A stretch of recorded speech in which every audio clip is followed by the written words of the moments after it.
वहीं मुख्यमंत्री डॉक्टर मोहन यादव ने शनिवार को राजा भोज इंटरनेशनल एयरपोर्ट से पीएम श्री पर्यटन हेलीकॉप्टर सेवा का शुभारंभ किया। मुख्यमंत्री डॉक्टर यादव ने हेलीकॉप्टर को हरी झंडी दिखाकर गंतव्य की ओर रवाना किया। सीएम ने दीप प्रज्वलित कर कार्यक्रम का शुभारंभ किया। उन्होंने अल्पसंख्यक कल्याण राज्य मंत्री कृष्णा गौर और संस्कृति एवं पर्यटन राज्य मंत्री धर्मेंद्र सिंह लोधी को बोर्डिंग पास देकर हेलीकॉप्टर सेवा की शुरुआत की।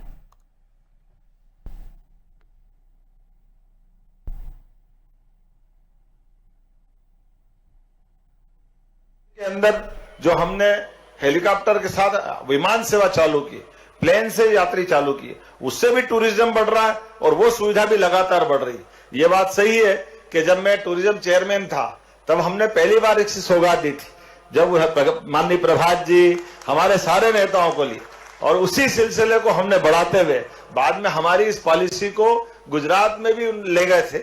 लेकिन विमान के बाद हेलीकॉप्टर सेवा से तो पुनः हम देश के अंदर नंबर बनाए, और इतने नहीं, इनके कारण से कई हमारे जैसे सतना, जबलपुर और जो छोटे स्थान के हमारे प्लेन हैं जैसे सिंगरौली, ऐसे कई स्थान पर है जो अभी एयरपोर्ट अथॉरिटी ने उसको अपनी व्यवस्था में नहीं लिया है, लेकिन वहां हमारे रेगुलर प्लेन चल रहे हैं। विपिन जी, आज आने वाले समय में एक सौगात तो आपने दी है, हमारे 8 एयरपोर्ट पहले से चल रहे थे। हमारी सरकार के बनने के बाद हमने सिंगरौली, रीवा और दतिया 3 एयरपोर्ट चालू किए। जोरदार अभिनंदन करें, ये 3 एयरपोर्ट अथॉरिटी के माध्यम से तीनों जगह संचालन हो रहा है। और रीवा जैसी जगह में तो सोच नहीं सकते थे, लेकिन रीवा आज हमारा बदलते दौर में बहुत तेजी से बढ़ने वाला एक नगर बना है। ऐसे में हम समग्र रूप से सोच के चल रहे हैं। और जबलपुर के लिए भी माननीय प्रधानमंत्री मोदी जी ने जबलपुर और ग्वालियर वाकई अद्भुत, ये तो सौगात तो ये भी उन्हीं की है। और ये एयरपोर्ट की जो रचना बनाते हैं, ये भी कितनी अच्छी रचना बनाते हैं। ये ऊपर से उड़ते हुए प्लेन और हेलीकॉप्टर से ऐसा लगता है बड़ा कछुआ बैठा है। ये अपने आप में रचना भी स्थानीय नगर की विशेषता के साथ जोड़ के बनाते हैं, जिसके आधार पर भोपाल का तालाब तो अपनी जगह है, लेकिन इसकी प्लान डिजाइन इतनी बढ़िया है कि ऊपर से लगता है कि वाकई ये कछुए की आकृति। ये जो अपनी वर्तमान में वास्तुशिल्प के इतने अच्छे उदाहरण है हर एक स्थान पर। तो मैं मान के चलता हूं जब हमारा उज्जैन का बनेगा तो महाकाल की कृति बनाना, ताकि उससे मिलता जुलता बनेगा। हमारे लिए तो अपने लिए इसी प्रकार की चीजों को बनाने की जरूरत है, ताकि हवा से भी देखे और नीचे मैदान का आनंद तो ले सही, आप जब आता तो भाव से प्रवेश करता है।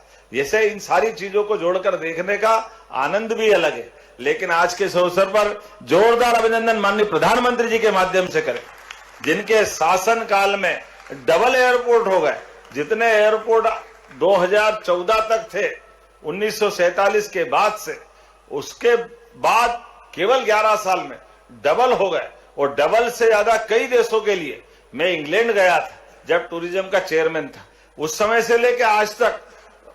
अब तो ये बड़ा आश्चर्य लगता बताने के लिए, इंग्लैंड जैसी जगह पे हीथ्रो हवाई अड्डे का विकल्प दूसरा बन जाए। जैसे अपने यहाँ भी लोकतंत्र का आनंद है, यहाँ बने, वहां बने, ये बने, वो बने, लेकिन भारत कितनी तेज गति से आगे बढ़ रहा है, उनका डिसाइड नहीं हो रहा 10, 12, 15 साल से कि कहां बनेगा। एक ही एयरपोर्ट पे भयानक प्लेन का लोड है, लेकिन हमारे अकेले दिल्ली जैसी जगह पर T1, T2, T3 सफदरजंग तो पहले से हाई और जेवर अलग बन के तैयार हो गए। अब तो विमान नित्य नहीं जितने एयरपोर्ट हमारे पास है।